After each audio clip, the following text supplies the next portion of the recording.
Every legend begins at level 1, but very few ever reach level 8. It starts with the ball rolling across the dirt. Not a perfect field, not bright stadium lights, just cracked pavement and the sound of shoes scraping concrete and funchal on the island of Madeira. You're small, too small for the older boys, but the ball doesn't care how big you are. You chase it anyway. Your house is loud, 4 children in tight rooms. Your father works long hours. Your mother stretches every coin. Some days dinner is simple bread and soup. Nobody talks about luxury, but nobody stops you from running outside either. So you run. You kick the ball against walls. You dribble around rocks. You race older kids who laugh when you fall. You don't understand systems yet. You don't understand talent pipelines or contracts or fame. But there's already a rule forming inside your head. If the ball moves, you chase it. If someone takes it, you take it back. You start playing for a tiny club called Andorinha. Your father helps around the club. Sometimes he washes equipment. Sometimes he lines the field. You're 4 years old.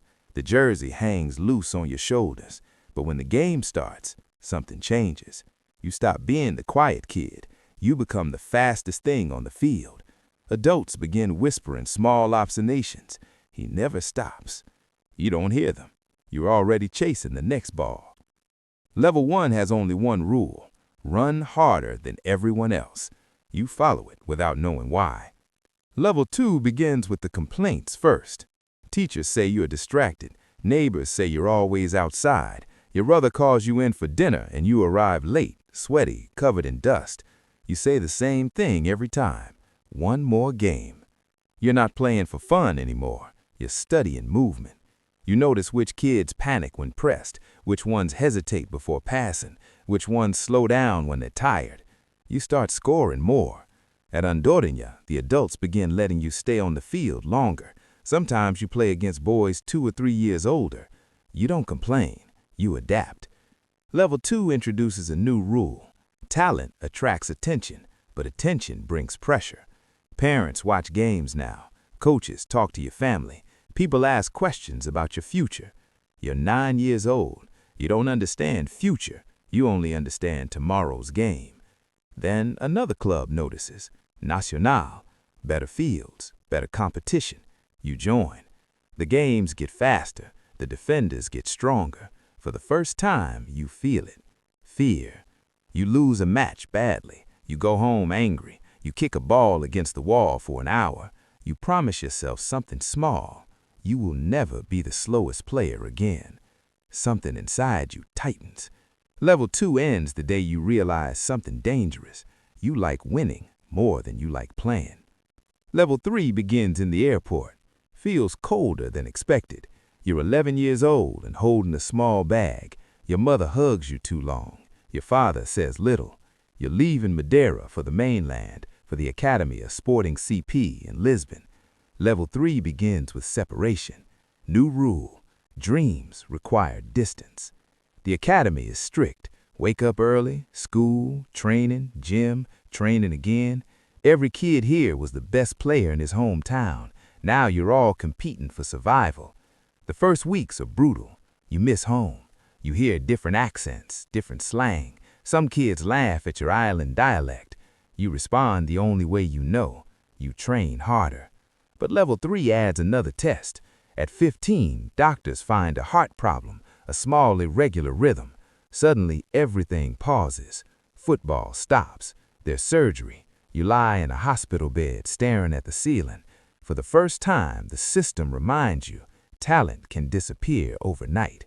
The operation succeeds. Weeks later, you return to training, but something changed. You sprint harder now. You take extra shots after practice. You stay on the field when everyone else leaves. Because level 3 teaches the most important rule yet. Nothing is guaranteed. You walk into the first team locker room of Sporting CP.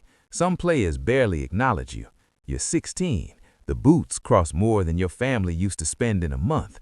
Level 4 introduces pro hierarchy. New rule. Respect must be earned.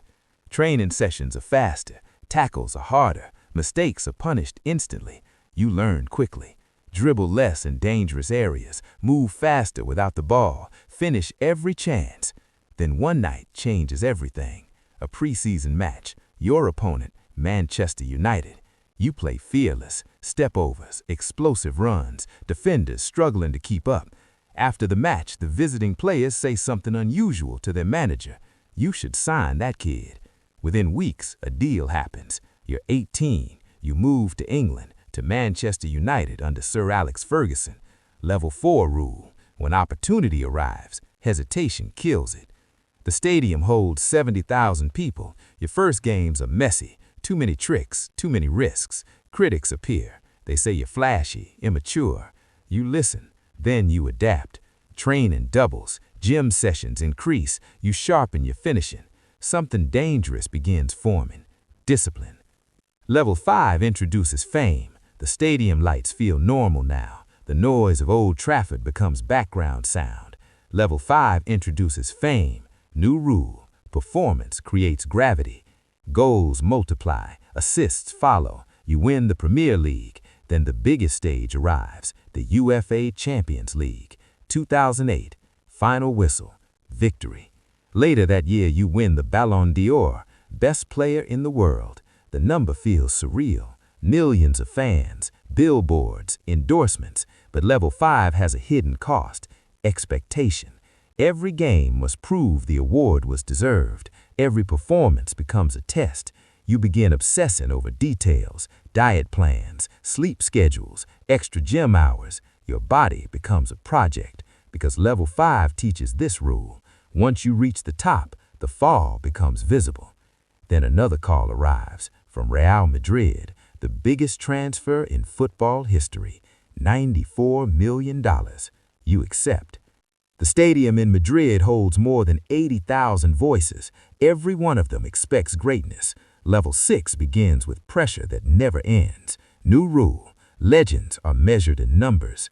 Goals pile up, 40 per season, 50 per season, sometimes more. Rivalry intensifies with Lionel Messi. Every season becomes a duel. Fans argue, media debates. You respond with statistics. Champions League titles, golden boots, record-breaking scoring streaks. You train like an engineer refining machinery, ice baths, strict diets, precision workouts. Emotion fades, efficiency replaces it. But level 6 also introduces authority. You become the leader inside the locker room. You demand effort. You demand focus because winning has become routine, and routine must be protected. Years pass, more trophies, more records, but inside, a quiet question grows. How long can this last? Level 7 begins with adaptation. Your body begins sending subtle signals. Recovery takes longer. Minor injuries appear more often. New rule. Longevity requires reinvention. You change your game. Less dribbling, more positioning, more precision finishing. Then history arrives. 2016. You lift the trophy with your Portugal national team after winning UEFA Euro 2016. Your country celebrates. Millions flood the streets. For a moment, the pressure fades, but not for long. You move again. New club, new environment, more goals, more records. You watch younger players entering the system. They study your routines, your training, your discipline. You realize something strange. You're no longer chasing legends. You are one. Level 8 has a different rule. Power becomes isolation. You're not just a player anymore. You're a symbol, a brand, a benchmark. Young players watch your warm-ups like they're lectures. Your routines are copied. Your diet is studied. Your career becomes a blueprint. But level 8 carries weight.